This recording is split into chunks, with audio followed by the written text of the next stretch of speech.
Ludmilla stepped through the threshold of Lady Sheltier's gate, taking a deep breath as the heat and heavy odors of the city were replaced with the crisp, cool air of Warden's Vale. Florine came through behind her, followed by their ladies' maids. Behind them, dozens of other visitors arrived with gaping expressions and baggage in hand. "Have we been here before?" Mag said. "The scenery looks sort of familiar."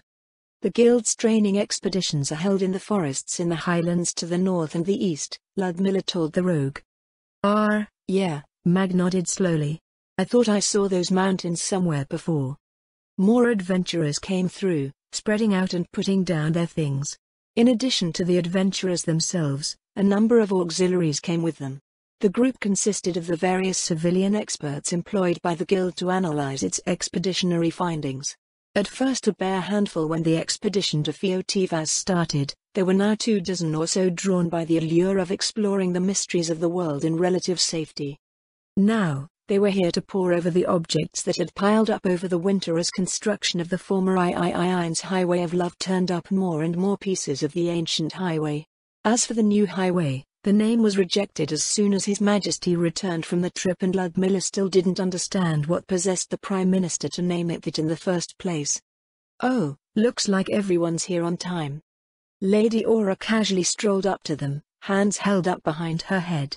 Lord Mayor walked beside her, and they were accompanied by Lady Delta, Glaza, and Yelena Roscoe. Lady Delta was carrying 3 emerald forest slimes in her arms for some reason, and one more sat atop her head. The Death Knight carrying Glaza's pot came behind them.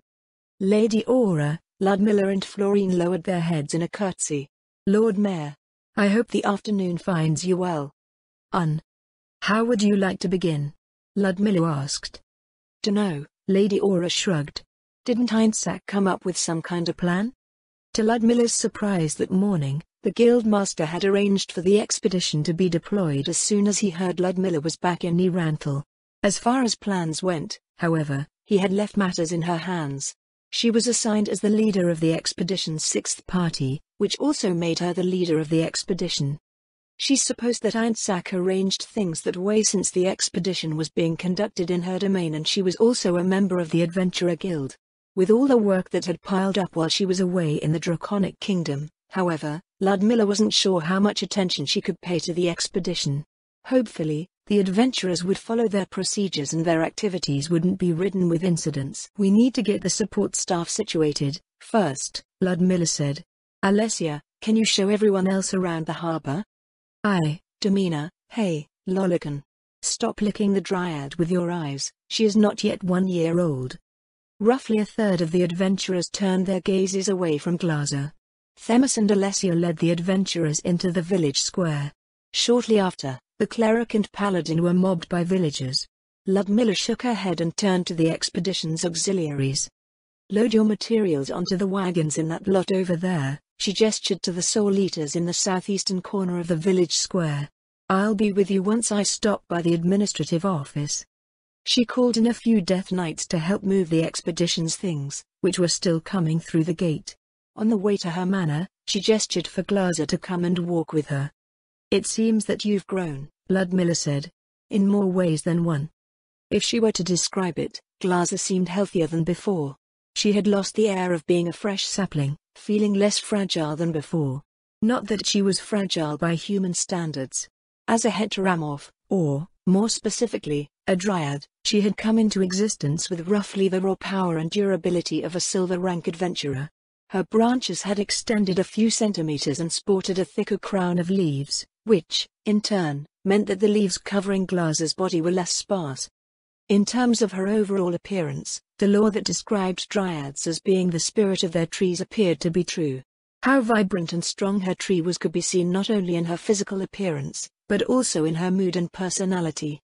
"I reached the 2nd tier of druidic magic, too," Glaza said. "I only have 1 spell, though." "That's wonderful." Ludmilla smiled and hugged Glaza around the shoulder. "You're advancing as quickly as an adventurer. How is your combat training with Lady Aura coming along?" Glaza's leaves rustled as she shuddered. Ludmilla looked across the dryad at Lady Aura. "She learned a skill," Lady Aura said, "I think." "What does it do, my lady?" "Increases her damage resistance maybe?" I was whipping her one day and she suddenly got harder to damage. That sounds very useful. I know, right? Lady Aura said. Once we figured she had learned a skill, I went back home to see if I could get Pinnison and the others to learn it, too. But all they did was scream and cry when I started hitting them. It seems that they aren't very receptive to instruction. Yeah, well, their loss. I don't understand why anyone would be satisfied with picking fruit when they could also be getting stronger for Lord Dines. When they reached her home, Ludmilla found a small jungle's worth of plants crawling out of the front window. A few of them waved enthusiastically as they walked up to the front door. Lord Mayor, she said, are you sure those plants won't escape into the wild? They're all plants that grow around Divine Ash, Lord Mayor replied. They'll stay here because Glaza is here. I think most of them have imprinted on her already. Do you mean to say that all of these plants can move, my lord? The dark elf druid shook his head. Most of them can't move, he said. Not like the ones in the window. They'll still respond in their own way, though. I'm surprised the ones that can crawl around don't chase after Glaza when she goes out. They did, at first, Glaza said. I had to tell them to wait at home for me. They still wander around the yard, though. A few of them found the dirt that I was collecting and planted themselves in it. So they stay outside, now? Ludmilla asked. No, Glaza answered. At night, they come back into the house for the light. They're pretty greedy. Did that mean there were even more plants aside from the ones in the window? It seemed that they would outgrow the hall by winter if they hadn't already. She wasn't sure if they would survive outside in the cold. Maybe they could copy what they saw in the Empire, closing over the yard and using magical heating. At least Glaza wasn't growing as quickly. The Citadel area was still far from ready for her to put down her roots. A small garden's worth of flowers blossomed as they entered the manor. Lord Mayor, Lady Delta, Glaza, and Yelena went straight into the greenery. Amelia led Dier up to the guest room with Florian's things. Lady Aura followed Ludmilla and Florian into the office. Nonna stood from her desk at their entrance. Welcome, Lady Aura, the Elder Lich lowered her head. Thanks for your hard work, Lady Aura casually replied. Anything new that requires my immediate attention, Nonna? Ludmilla asked. The paperwork from the Adventurer Guild was submitted in a highly irregular manner, the Elder Lich answered. I spoke with Guildmaster Reintzak about it, Ludmilla sighed. Even after all this time, the adventurers still like to play things loose. I recommend that you steel yourself for more of this while the expedition is here. She could almost feel the waves of displeasure radiating from the Elder Lich. The spirit of obstinate independence and self-indulgence known as adventurer's pride was retained from the old guild, and it only seemed to grow with their newfound purpose. She could only hope that that pride kept their conduct professional when meeting new people, or else the Sorceress Kingdom would have an endless stream of diplomatic incidents on its hands. On second thought, Ludmilla said, only accept paperwork from the adventurers that is submitted to your standards. This is an official expedition and their paperwork is a part of it. Ishban is here and she's been complaining about that end of things for over a year, so I'm sure she'll be glad for an ally. She went to her desk and leafed through a small pile of paperwork. Since her tasks as an administrator had been delivered to the Draconic Kingdom, most of what remained consisted of matters that required her physical presence. She paused and scanned the logistical reports for some new arrivals that had been delivered from the Abelian wilderness. I didn't see anything about it in the reports that you sent to me, Ludmilla said, but has anyone expressed any concerns about these demi-human refugees that we've been hosting? The sentries placed around their designated location have not reported any attempts by the refugees to leave the area, Nonna replied. Delivery of supplies has similarly remained incident-free.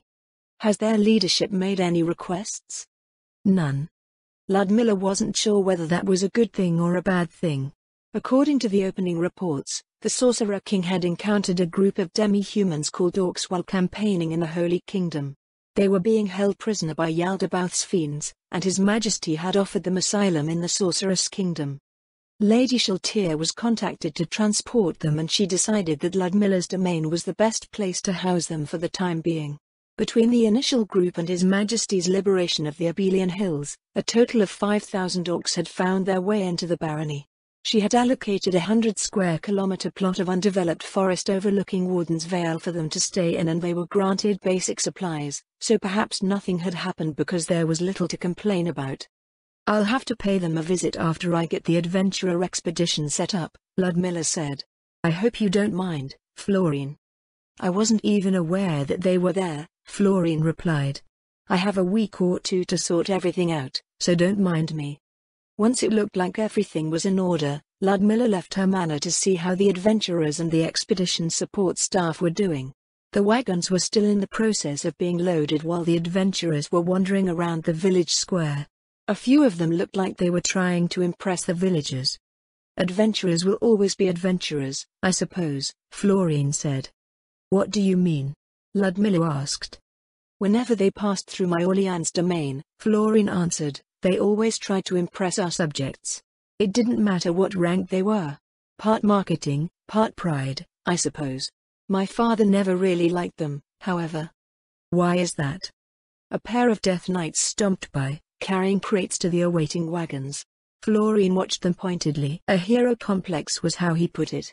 They had some idea that their duty was to save people, and they made sure as many people as possible knew about it. People are attracted to the strong, so it's something that goes in a cycle, feeding itself. As close as Gonye Barony is to the city, however, I'm sure you can see how silly and self-serving it seemed.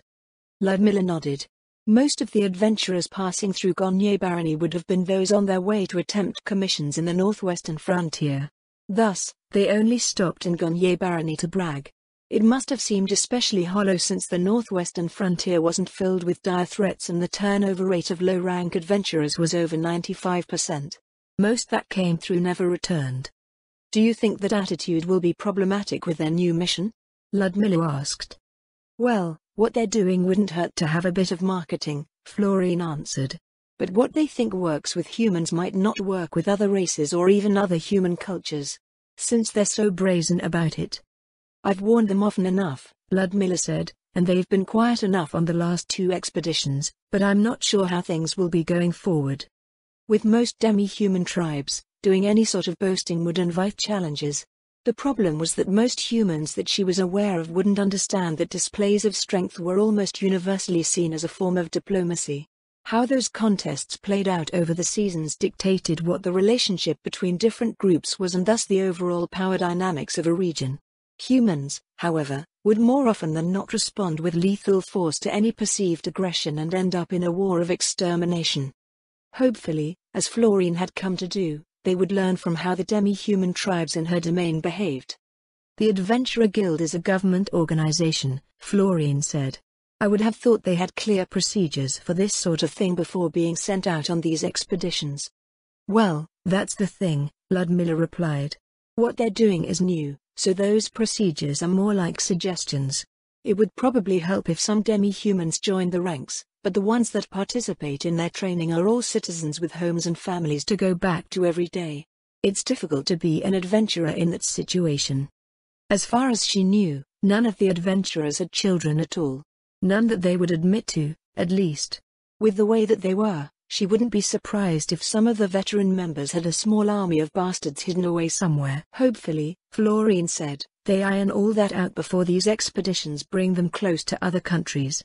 They aren't supposed to be part of the Royal Army, but they may very well bring the Royal Army into any messes that they make."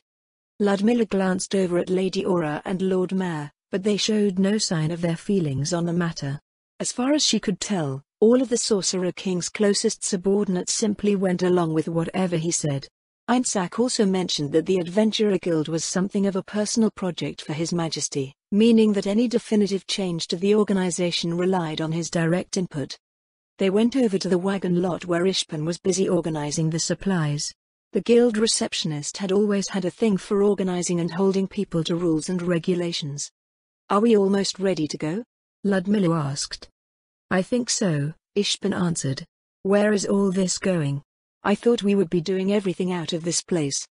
"The base camp is about 30 kilometers straight south of here," Ludmilla said. "More like 40 by road, which is roughly an hour-long trip using these wagons. It's the old construction camp for the town on the lake there, but it hasn't been dismantled yet. You can pretty much find everything that you can get in the harbor there as well, so you won't want for anything. The camp is also at the beginning of the new highway construction that's been exposing all the ruins." Once the last of the supplies were loaded, she sent the support staff on their way. Ludmilla called a different set of wagons in from the harbor to convey the adventurers, but it looked like they were still scattered around the village square. Nearby, it looked like Yelena was still waiting for Lady Delta to release her companions. "It seems that Miss Delta, she's you is fine," Miss Delta said. "Has gotten attached to your EMS." Yelena nodded. The girl had grown a few centimeters since the winter and now stood as tall as Ludmilla's shoulder. She had become stronger, as well, so it seemed that the various curriculums instituted in Warden's Vale were paying off in general. "How's your schooling coming along?" Ludmilla asked. "The teacher said that I can come to the harbor at any time," Yelena replied. "I learned my letters and numbers and everything." "Is that so? Is the next trainee ready to take over your range?" "He's still slow, but Miss Esries says that he's ready to take over." "Does that mean I can work for the army now?" "I suppose it does," Ludmilla said. "Since the adventurers are still all over the place, would you like to come and see where you'll be staying?" Yelena nodded again. Ludmilla smiled and had everyone board a wagon to the army base. Lord Mayor yawned widely as they sped south toward the Citadel area. "Someone said that I should make a slime party," Yelena said. "Who did?" Ludmilla asked. Everybody. Shizi took me to see someone named Solution and Solution mentioned the party and then sent me to Lady Aura to talk about it." "Is that possible, Lady Aura?" "I don't see why not," Lady Aura replied. "I can fight with a bunch of my pets out all at once, so she should be able to do it too. As a beast tamer, I think it's a pretty neat idea. She just has to train them to fight together and level them up." A ranger with multiple companions was rare to the point that she hadn't heard of anyone raising them as a party. Still, if someone had done so, it sounded like something that would be remarkable enough for rumors or legends to circulate about them. "How would this training work?" Ludmilla asked. "Well, I'm not sure how it works around here," Lady Aura answered. "I don't think any of the rangers in the Adventurer Guild have companions, which seems a bit biased." "Actually, no, you have one." "That's true, but I'm afraid I haven't done anything like training with her. We fought in a few battles together and it just seemed to work out." "That's no good," Lady Aura frowned. "You need to give your companions lots of love." Since the Ministry of Transportation has her investigating things abroad most of the time, that's a bit difficult. She had no idea how to train her dragon or whether Elishnish was even interested. Beyond that, Ludmilla had no idea what to train in. Any tales involving riders of legendary beings such as dragons didn't give any details as to how they fought with them or even what the names of their mounts were. They were just a thing that existed and no one seemed to question the fact that they did or how such a relationship worked. The closest thing to a hint that she had lay with the dragoons of the Imperial Air Service, but her time in the Empire had been too short to study them in any real depth.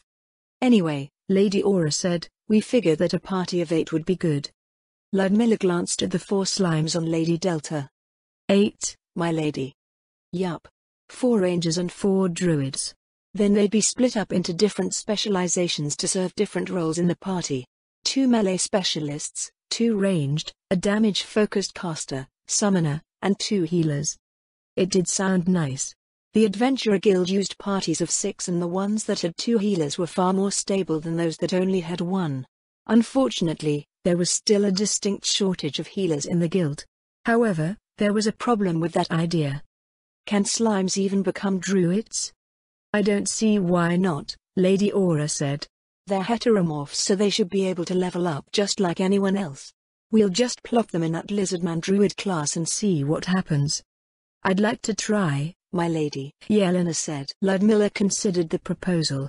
Yelena exhibited the so-called tells of the blood, but it only went so far as to suggest that she had strong ranger aptitudes. Since she had bonded so easily and readily with her slimes, being a tamer was clearly a legitimate option. The question was how far she could go with the idea. "Does that mean the EMS counters soldiers, too?" she mused. They don't have to, my lady," Yelena said. "The EMS don't take much, they can live off of the stuff around the base." "They do have to," Ludmilla told her. "If your friends can become rangers and druids, then you'd almost be a squad of your own. Not offering the appropriate compensation wouldn't be fair to you or the EMS." Maybe that was why adventurer rangers didn't have companions. The Rangers in the Imperial Army didn't have them either, and the mounts of the Imperial Flight Service were considered the property of the Empire. Only the cavalry had personal mounts, and that practice stemmed from their aristocratic traditions. The army will have to provide equipment, too, Lord Mayor added. Equipment, for slimes? The Dark Elf Druid nodded. It can't be in any order, either. Lady Booker Bakushagama always explained that tanks should get geared up first. How did equipment for slimes even work? Ludmilla eyed the M on Lady Delta's head, imagining it encased in plate armor. Would it have a shield and a warhammer, as well? Would the druids be equipped with staves and scale? She couldn't imagine it not getting in the way of a slime's usual movements. My lord wouldn't happen to have a sample of this equipment. I can bring something the next time we come by, Lord Mayor replied. It won't be anything too fancy though. Slimes are already pretty tough, Lady Aura added. Lady Booker Bakushagama only used a few accessories and 2 shields. The image in Ludmilla's mind somehow became stranger. Did she mean accessories such as rings and necklaces? What did they go around? I hope our artisans can come up with something usable, Ludmilla said. I'm fairly certain they've never considered making equipment for slimes. It makes you wonder whether all of the stuff that gets lost in the gutters eventually ends up being worn by a slime somewhere in the sewers, Florine said. The wagon pulled up in front of the army barracks. Ludmilla checked in with the elder liches at the main office before leading everyone deeper into the base. Row upon row of Death Series servitors were engaged in their ceaseless training with one another. There are 2 other trainees based here, Ludmilla told Yelena, but they still live with their families in the harbor village. Others from the farming villages should show up to live with you here before long. Since you're the first here, you can choose any room in the girls' barracks that you'd like. Like the rest of the army complex, the 2 barracks that had been prepared were fashioned out of the same, dark gray granite. They were nearly identical to the dormitories of the Faculty of Alchemy. Yelena stopped at the first room of the women's barracks and stuck her head into the doorframe. 2 beds? She said. Eventually, there should be enough trainees to fill them. You have your EMS, however, so it should be fine to have a room to yourselves. Yelena went up and down the corridor before going to the 2nd floor. In the end, she chose the first room at the top of the stairs. It seems that we have similar tastes, Ludmilla said. I would have chosen the same room. What do I do now? Yelena asked. You still have your duties at home to attend to, Ludmilla told her. In addition to letting your parents know and packing your things, the range you've been covering needs to be handed off to the next trainee, and you need to make the call about whether or not he can handle it. I take it you understand how important that is. The girl nodded. Ludmilla smiled and placed a hand on her shoulder. Good, she said. On my end, getting the usual paperwork done shouldn't be an issue, but I'll have to figure out how to incorporate your EMS into training. After that, your life in the army begins. That's an amazing expression you have there. Ludmilla glanced to the side at Florine, who was riding beside her on the front bench of the wagon. Through the cabin windows, the mountains ringing the upper reach peeked over the crowns of the conifers lining the road as they made their way south to the construction camp. Florine's lip twitched. Ludmilla wiped her frown away, but it didn't take very long to return. I can't believe how cheap these were, one of the adventurers riding behind them said. I know, right? They're going for 10 times the price in Nerantal. Shadows danced around the interior of the cabin as someone started juggling a set of magic lights. Ludmilla fought to hold in her exasperated sigh. In the short time that they had stayed in the harbor village, the adventurers had pillaged her stores, picking them clean of magic items and various provisions priced according to her territorial policies. Since her subjects were all rather affluent and didn't go wild buying things simply because they could, she had hoped that the comparatively poorer adventurers would also hold back. How many did you get? 6 of those lights and 4 of the heating hoops. The guys that came in just before me got the last few preservation containers. Oh, I got a few water pouches and this decanter, as well. Florine shifted away from Ludmilla as her frown grew more dire. What you gonna do with them? Someone further in the back asked. I'm keeping one of each for my apartment, Kyla replied. The rest, I'm sending back to my parents' farm. They don't have nice things like this. Ludmilla's frown vanished. At least they were still going where they were supposed to go. You sure about that? How said, that's a loot of money you're throwing away. How do you figure? That wasn't on purpose. Well, since they go for way more in the city, you could just sell them and come back here once they restock. I hear you can get back and forth from Corlin Harbor in less than a day. Ludmilla's frown returned. Did city dwellers think of nothing but money? I think that makes sense, Kyla said. I guess I'll try when I have the time. That rogue really is a rogue. What do you mean by that? Well, it's a common enough tactic for merchants, but it's also right in line with what rogues are known for in folklore, as well. If there's an unproven opportunity with certain risks attached, they'll convince someone else to try it first. If nothing happens to that person, the one who sent them will hop on as well. One takes a hit to their potential profits by doing things that way, but it's infinitely safer. Certain risks? Florine gave her an incredulous look. They're waiting to find out if you happen to them. That's terrible. What do they take me for? I wonder. She did have to do something about it, however. If people started coming by to pillage her villages on a regular basis, maybe she could treat them as invaders. The image of human skulls being added to her territorial markers drifted enticingly through her mind. Their wagon slowed as the gate to the construction camp appeared around the bend. They took a turn near the center of her camp and stopped in front of its now vacated winter lodgings. This is where you'll be staying for the first leg of the expedition, Ludmilla said after they left their transports and gathered along the street. Your bunks will be organized by party and you'll be responsible for keeping things in order. The support staff have set up shop in the workshops along the main road. Work will start in the morning, so use the rest of the day to familiarize yourself with the place. The adventurers moved themselves and their things into the wooden longhouses. Themis and Alessia came out to join her a few minutes later, adorned in their civilian vestments. Since they had visited her territory before, the two probably already had some destination in mind. Are you going to the island? Ludmilla asked. That's right, Themis nodded. I thought we could perform a few services before tomorrow. Thank you so much, Vicar. It's no problem, Themis smiled. Your people were so happy the last time we came around, so I've been looking forward to it. How are the acolytes and squires coming along? They're growing fast, physically. Education is the main thing keeping us from ordaining junior staff. It will be another 3 or 4 years before we produce the first class of graduates. Once that happens, we can send some staff out here. On that note, there's something we wanted to speak with you about. Themis drew a bit closer, as did Alessia. Ludmilla's eyes went from the cleric to the paladin. What is it? Ludmilla asked. We'd actually like to be the ones that come over, Themis said. I'm flattered that you like the place, Ludmilla replied, but isn't the whole point of you two being in the Adventurer Guild to keep a high profile and generate publicity? It is, the cleric replied. And that's a part of the reason. As the Adventurer Guild gets busier, we'll be seeing more work as adventurers than anything else. That means we won't be doing much in Erantal even if we were based in the cathedral. I see, Ludmilla said. So you're using the regulations to get temple staff here as quickly as possible. A diocese of the Six organized itself according to the human population patterns. This made it mirror how human realms were organized. As far as Riastais and Baharuth were concerned, it was probably the other way around due to the great seeding. The ideal minimum ratio of priests to support the daily operations of a farming village was 1 per 100 villagers.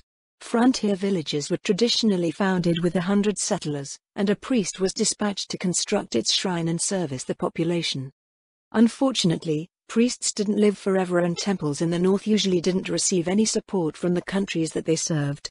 Thus, most of the disparate priests scattered around the realm couldn't afford to raise acolytes and temple staff that died were not replaced.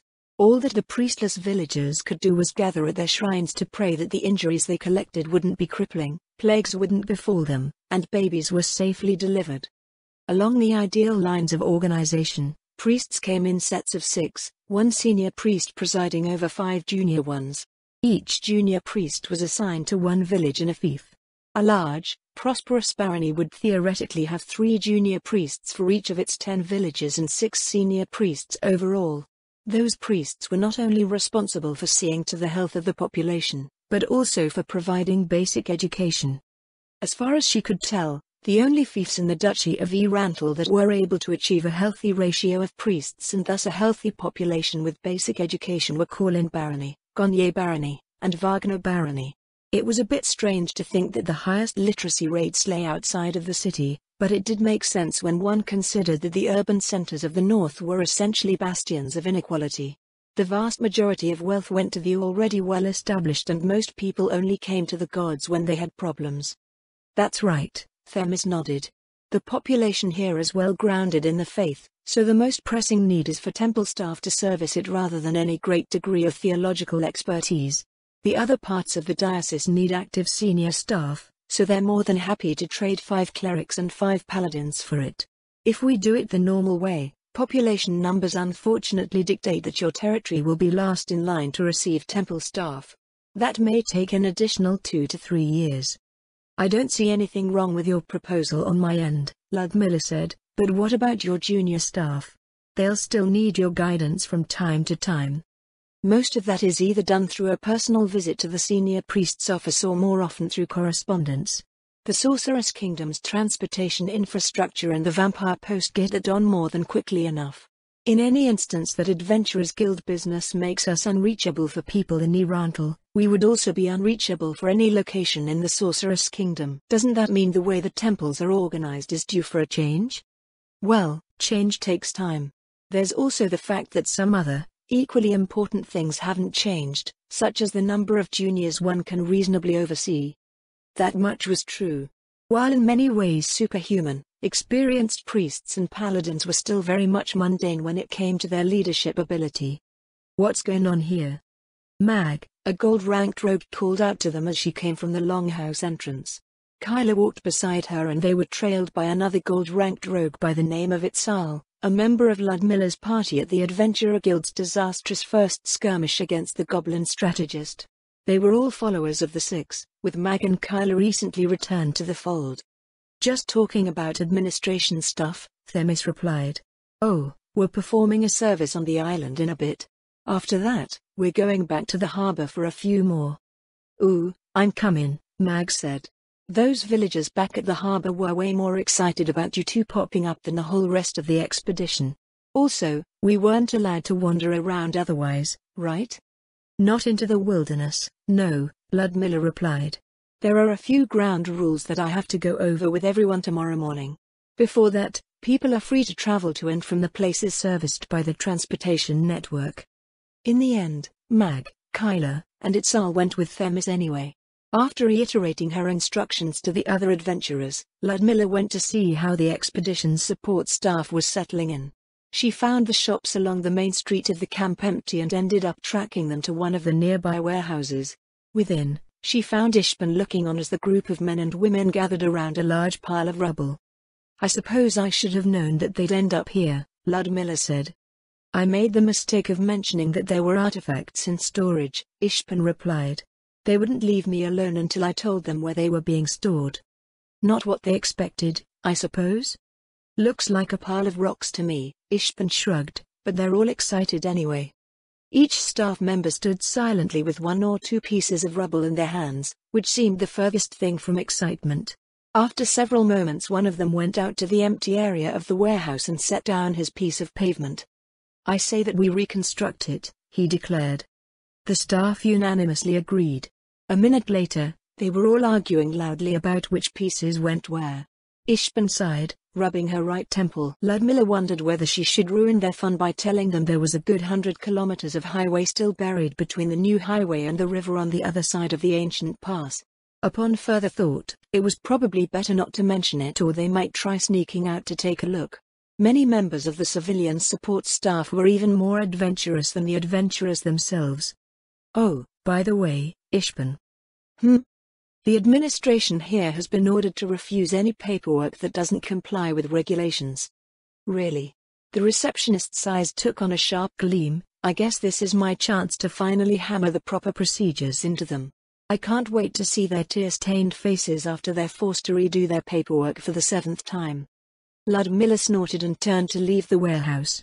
Ishpan took pleasure in some strange things. Outside, most of the expedition's members were wandering curiously about. Hey, Ludmilla, Heinrich walked up to her with his party. Or is it Lady Zaradnik here? If I'm functioning as the expedition leader, Ludmilla is fine. Otherwise, I go by my title. Huh, the fighter grunted. I guess you really are a noble. Feels weird. Weird? The only thing that seemed weird was the fact that he was looking at Florian while talking to Ludmilla. Was this how Liane felt whenever they were together? Most nobles feel unapproachable, I guess, Henrich shrugged. They live in a totally different world from everyone else, so there's no point in talking to them unless they talk to you first, and something's probably gone wrong if you find yourself talking to one. Is that how things were in your old village? Ludmilla asked. Henrich nodded. Half of his group nodded as well. Our old lord came by twice a year to hold court. The feast that the village got whenever he came around was great, but we never really talked to the guy. Each family only stood before him for as long as it took to make their greetings, and he might make some token remark every few families. The village chief and the head of each hearth brought up most of the issues. That sounds quite normal, Ludmilla said. Oh, it was, Henrich said. Wasn't complaining or anything. I've heard some stories from out west, anyway, was just saying. It mostly boils down to being work for us, Ludmilla said. Some nobles can stay nice and friendly day after day, but it can become a dreary routine for some. There are a lot of things that go into it, just like any other job. I see. By the way, who is this? The Baroness Florian Cadia Dale Gonye. Henrich spun on his heel and scurried away. The women in his party snorted and rolled their eyes. Unapproachable, huh? At least he knew his boundaries. Noble women were women too. More than a few would be tempted by a mithril rank adventurer, and many adventurers would probably exploit that fact in various ways. Is it always like this for you? Yes. Some variation of it, anyway. He was nice, at least. I'm surprised Liane doesn't cover you with a sack whenever you two go out. Florian seemed to only grow more beautiful as time went by, and people reacted accordingly. She had a reprieve in the Draconic Kingdom due to its different standards of beauty, but her charm was back in full force now that they had returned to the Sorcerer's Kingdom. Maybe that was part of why she worked with other races so much. So, Florian said as they strolled back to the wagons, what next?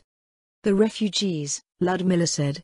We can stop by the harbor for dinner, if you'd like. I think I'll pass, Florian replied. Liane planted this stupid idea in my head that eating every day with a ring of sustenance on was like eating 7 days worth of food in a day. Now I can't stop thinking about it. I suppose that's something you don't have to worry about.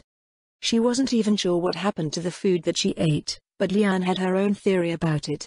She speculated that any food Ludmilla consumed had the life sucked out of it and was turned to dust. Her maids would never realize what they were sweeping up off of the floor. After they boarded one of the passenger wagons, Ludmilla sent one last look at the wandering adventurers before the Soul Eater sped their vehicle out of the gate. I need to figure out how to distribute those magic items without attracting profiteers, she muttered. I may sound like Liane here, Florian said, but why not just take the profits for yourself? You can use the proceeds to grow your industries. By increasing your production capacity, the increased supply will gradually lower the market price. Because my production capacity isn't some machine that I can purchase, Ludmilla told her. One cannot hand a woman a bag of gold and make them give birth to a magic caster. Additionally, my territorial policies strictly prohibit reckless growth, so simply encouraging my tenants to have 8 children each is out of the question. If you don't mind my asking, what is your long-term plan for Warden's Vale? Before we came to visit, the way that you described things made her think that your subjects lived in holes that they dug in the ground. That was true up until last year, Ludmilla shifted uncomfortably. And I don't know why she thinks like that. To Liane, progress, growth, industry and mercantilism are the cornerstones of civilization. Anyone that doesn't agree with that view is an enemy of society that wants everyone to go back to wearing animal hides and rolling around in the dirt. She could never understand why Liane took such an arbitrary, harmful stance. Despite being brought up in the same society, how they saw the world was completely different. That's how most people think, isn't it? Florian said, I don't mean to offend, but the way you think is generally attributed to druids and rangers, the type that live as hermits in the woods and resist territorial development. I suppose that everyone sees them as obstacles to progress and prosperity and don't actually listen to what they say. My domain was fully developed long before I was born, so I'm not sure what it is they're supposedly saying. Ludmilla leaned back in her seat, staring at the untamed forests of her domain. She wasn't certain that there was anything she could say that those who did not share the same stance could accept. When you look out at the wilds of the upper reaches, what comes to mind? A forest? Florine replied. If you want Leanne's answer, it would probably be something along the lines of untapped resources. You don't think the same thing? Ludmilla asked. I would have a year ago, Florine answered. Now, I'm not so sure. At the least, this forest might be someone's home. It wouldn't be right to selfishly kick them out for profit. But if you were somehow guaranteed that no one lived here, would you still consider it an untapped resource? Yes. That is the point where our perspectives diverge. Florine turned her gaze from the window with a frown.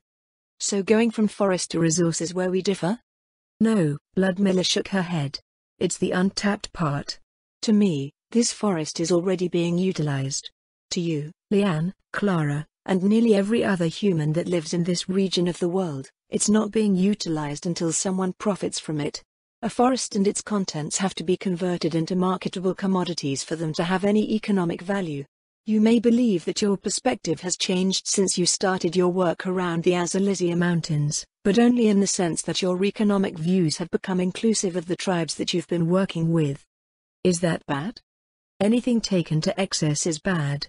The problem is that everything is so huge that individuals can't see the effects of what they do until the bad happens to them. That's why no one listens to those rangers and druids who try to stop them from expanding. Those people are impeding them from what they've been brought up to believe is good, and there's no easy way to prove that it isn't. I've seen more than enough of it in the Empire, but it wasn't my place to say anything at the time. There are more than a few druidic circles scattered around what's left of the Empire's woodlands and even more on the Imperial frontier. Pioneers won't believe a word of what they say, if they even listen in the first place, because they're standing between them and a seemingly endless wilderness. If an entire forest is transformed into farmland, that's fine because they believe that there are plenty more, which they of course see as another opportunity for industrial development. Swamps are filled, mines are depleted, and even entire mountains can disappear as they are transformed into construction materials. I still don't understand how you can recognize it as a problem in the first place, Florine said. As you've noted, it's a druid and ranger thing. Understanding the natural world and its systems is simply part of being one. Which makes it difficult for anyone else to accept because your insight is based on a feeling. Pretty much, Ludmilla shrugged helplessly. Land development and resource exploitation have too much momentum behind them for something like a bunch of druids and rangers with a feeling to stop. Everything from top to bottom turns it into an impossible fight. If we use the case of the Empire, pioneers have invested everything that they have in hopes that they can get a slice of land they can call their own. The Imperial Army is invested as well. Their campaigns in the wilderness are a source of achievements and thus treasure and titles for the Imperial Knights. At the top of everything is the Imperial administration, and I'm pretty sure you understand how they see things. Everything that goes on is abstracted into numbers, and they are educated to believe that it is unequivocally good to have certain numbers go up. Her frustration mounted as she spoke. It really was an impossible fight. How could a few disparate groups do anything to stop the monolithic efforts of entire nations whose expansionary mandates were considered right and proper by the vast majority of its citizens? The two lines of thinking seem to invariably lead to a vast disparity in power, where those that partook in destructive exploitation enjoyed the advantage. Do you think the tribes of the Abelian Hills will see things as you do? Florine asked. Tribes have a high percentage of mystics and hunters, which are usually druids and rangers, so those views should hold sway.